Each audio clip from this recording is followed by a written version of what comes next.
Earlier today, only a bit over a month since the last Starship flight, SpaceX completed a full-duration booster static fire. With this, they provided multiple angles and videos of the event along with a handful of photos. Now that the static fire is complete, there are only a few more milestones and steps before Flight 5 of Starship. In theory, based on a few comments from both Musk and the company, this could end up being the first booster to return to the launch site and attempt a catch. Here I'll go more in depth into this morning's static fire, what else needs to be completed, the upcoming launch, and more.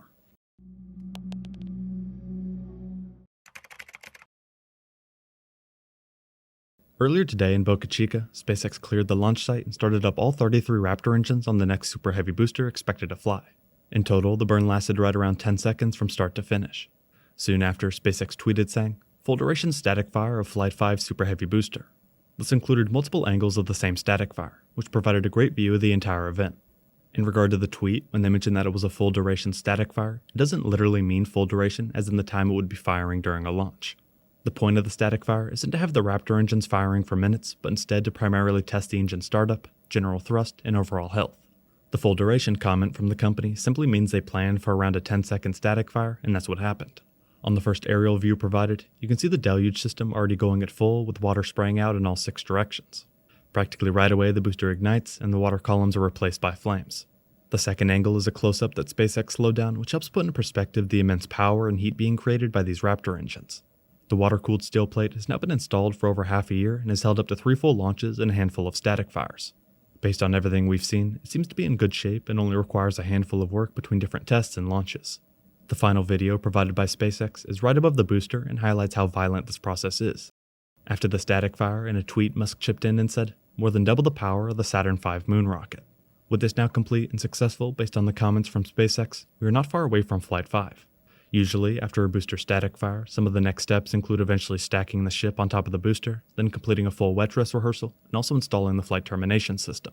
As of right now, there isn't a set date for the actual flight attempt.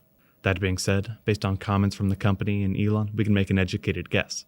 A current realistic date would likely be around mid to late August. This could definitely change over the next few weeks, but SpaceX seems to be on track for an attempt around then. Earlier this month on the 5th, Elon tweeted saying, "Flight 5 in 4 weeks." With this being posted on the 5th, that would put a launch in early August. Even though Musk is usually pretty ambitious regarding timelines, his confidence that the flight will happen in a relatively short period of time is a good overall sign and adds to its credibility.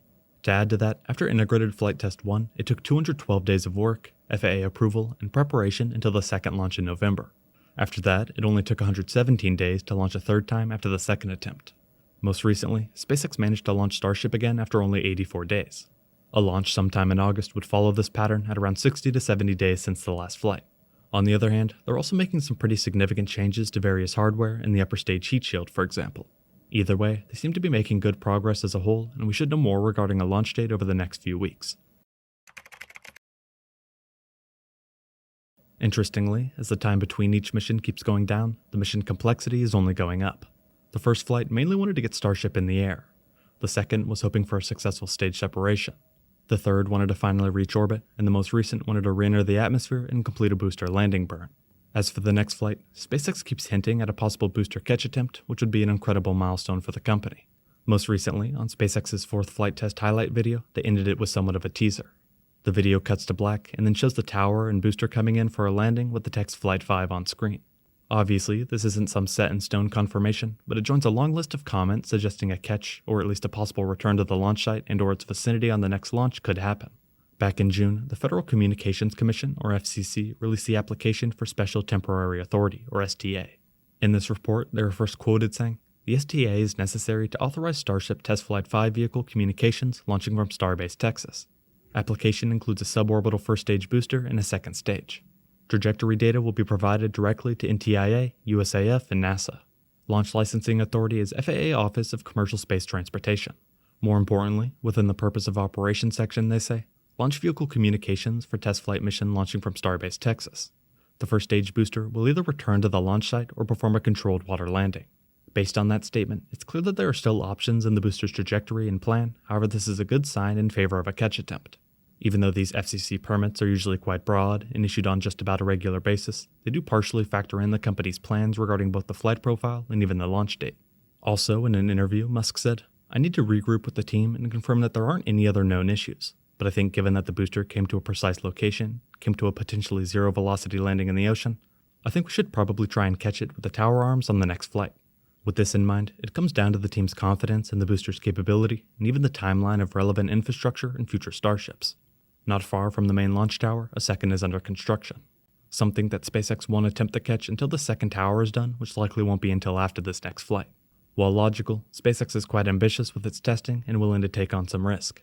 To counter some of this information, in a presentation held last month, Kathy Luters, the general manager of Starbase, mentioned in regard to a catch attempt on Flight 5, quote, "maybe not this flight."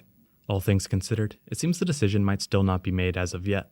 What's clear is that we shouldn't be too confident in the exact flight profile until we get even closer to the actual launch. On the bright side, thanks to how well the vehicle performed on the last flight, SpaceX has options in terms of what they want to test and attempt next.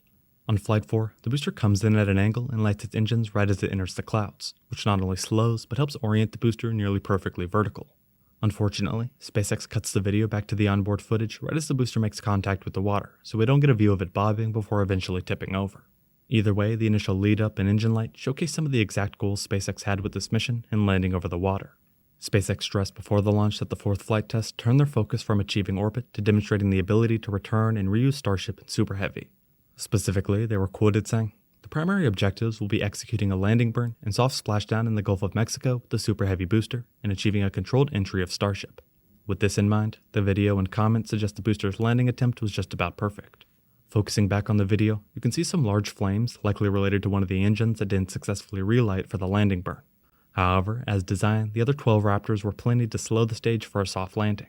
For reference, this landing process simulates an eventual flight profile that brings the booster back to the launch site and performs the exact burn just above the tower. As it slows down, it lowers between the two chopstick arms, which then close under the catch points on the booster. SpaceX and Musk later confirmed that the booster landing was very precise, which is necessary for future reuse plans. As for the upper stage, SpaceX is hoping to avoid any flap destruction and keep the entire vehicle in one piece for a soft and controlled touchdown in the ocean. After the last launch, SpaceX was quoted saying, "The fourth flight of Starship made major strides to bring us closer to a rapidly reusable future. Its accomplishments will provide data to drive improvements as we continue rapidly developing Starship into a fully reusable transportation system designed to carry crew and cargo to Earth orbit, the Moon, Mars, and beyond." SpaceX is getting very close to another full Starship launch. Just this morning, they completed a full-duration booster static fire. As we get closer to the launch, we should hear more about not only its date, but its mission profile. We will have to wait and see how it progresses and the impact it has on the space industry. Thank you very much for watching.